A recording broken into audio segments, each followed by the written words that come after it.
Assalamualaikum warahmatullahi wabarakatuh. Anak-anak Umi semuanya yang soleh dan solehah. Kita lanjutkan ya pelajaran yang kedua.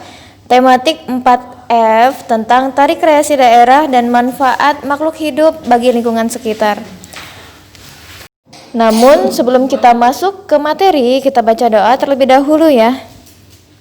Bismillahirrahmanirrahim. Rabbi zidni ilma warzuqni fahma. Rabbi shrah li sadri wa yassir li amri wahlul 'uqdatam min lisani yafqahu qawli.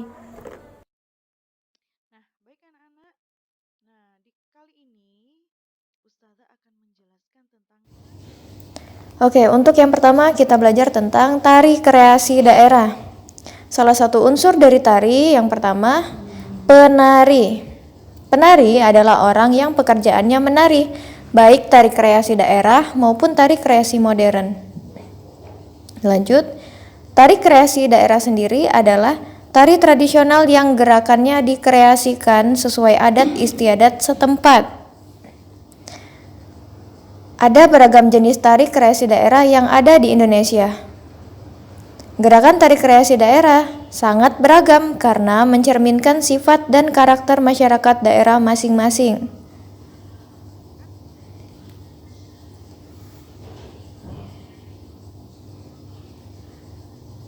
Lanjut. Nah, di sini sudah ada berbagai macam tarian beserta daerah asalnya, mulai dari tari sedati dari Aceh, tari kecak dari Bali, tari ondel-ondel dari DKI Jakarta, tari sekapur siri dari Jambi, tari merak dari Jawa Barat, tari serimpi dari Jawa Tengah, tari reok dari Jawa Timur, tari papatai dari Kalimantan Timur, tari cakalele dari Maluku, dan tari suanggi dari Papua Barat.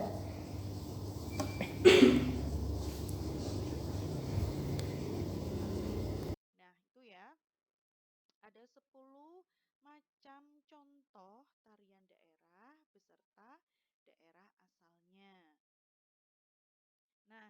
Ustazah akan langsung masuk pada penjelasan berikutnya. Nanti kalian bisa Oke, kita lanjut pembelajaran yang kedua, manfaat makhluk hidup bagi lingkungan sekitar.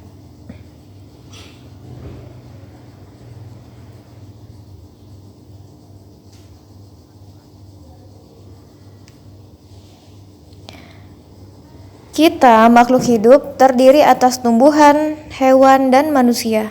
Manusia memerlukan tumbuhan dan hewan untuk memenuhi kebutuhan hidupnya. Hewan dan tumbuhan dikelola manusia sedemikian rupa sehingga memberikan manfaat bagi kehidupan manusia.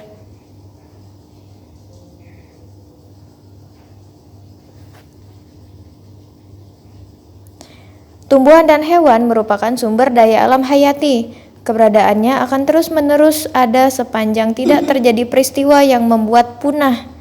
Tumbuhan juga membantu lingkungan untuk menyediakan oksigen dan menahan air hujan agar tidak terjadi erosi. Tumbuhan juga berfungsi sebagai pelindung tanah-tanah yang miring agar tidak mudah longsor. Selain itu juga tumbuhan bermanfaat untuk menyerap karbon dioksida yang dikeluarkan manusia dan hewan untuk dimanfaatkan dalam proses fotosintesis. Ya, kemarin kita udah belajar ya, apa itu fotosintesis dan bagaimana prosesnya. Apakah manfaat hewan bagi lingkungan sekitarnya? Hewan pengurai berfungsi untuk menguraikan sisa makanan menjadi zat makanan yang dapat diserap oleh tumbuhan sebagai zat hara. Dalam mata rantai makanan, hewan bermanfaat untuk menjaga keseimbangan alam. It's okay. Adapun hewan dan tumbuhan termasuk dari jenis-jenis sumber daya alam atau SDA. Hewan dan tumbuhan di sekitar kita memiliki banyak manfaatnya.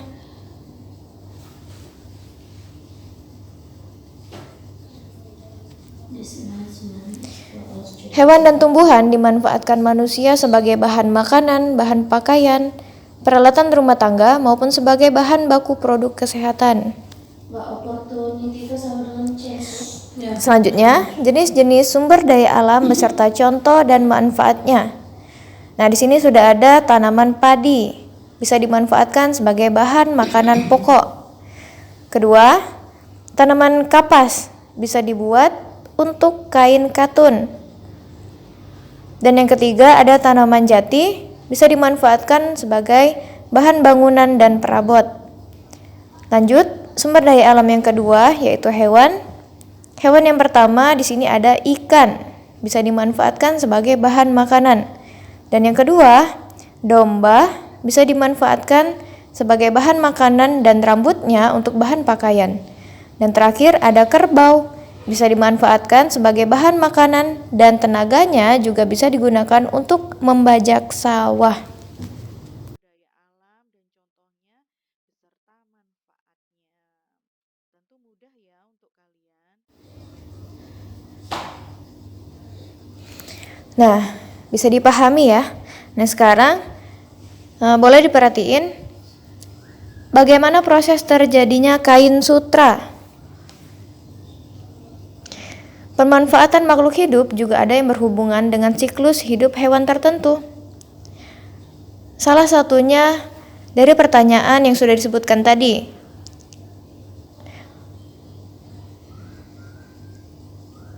Misalnya ulat sutra dalam tahap kepompong bermanfaat sebagai bahan pakaian.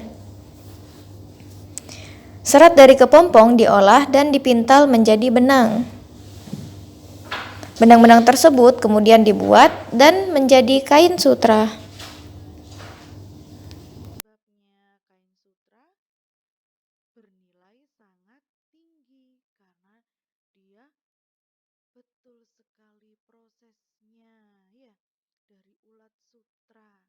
Kemudian dalam tahap kepompong dan seterusnya tadi. Nah, gitu ya anak-anak ya. Oke.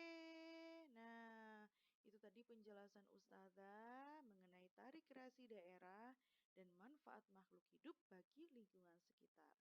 Pesan Ustazah jangan lupa, don't forget to pray on time, don't forget to read Holy Quran, don't forget to obey your parents, don't forget to study hard and be careful. Baik anak-anak, terima kasih. Kurang lebihnya Ustazah mohon maaf jikalau ada yang kurang berkenan. Dan Ustazah akhiri. Assalamualaikum warahmatullahi wabarakatuh. Selamat belajar di rumah, tetap semangat ya.